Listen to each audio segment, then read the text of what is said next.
शांत होत नर नारी दस शिरी निघाला.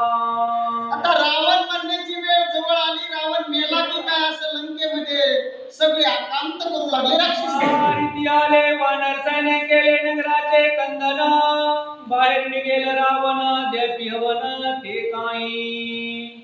रावणाने बाहेर निघावा म्हणून हे वानर करतात. लंकेमधला जो होम चालू आहे रावणाचा आणि ते रावण बाहेर आल्यानंतर त्यांना भगवान श्रीराम मारतील अशी अपेक्षा आहे. सुटलिया गरोगरी स्त्रिया बाळा पांपरी. हे कोणी निशाचरी वानर भारी मिसळले. सगळेजण आकांत करू लागले. घरोघरी स्त्रिया आणि पुरुष रडू लागले.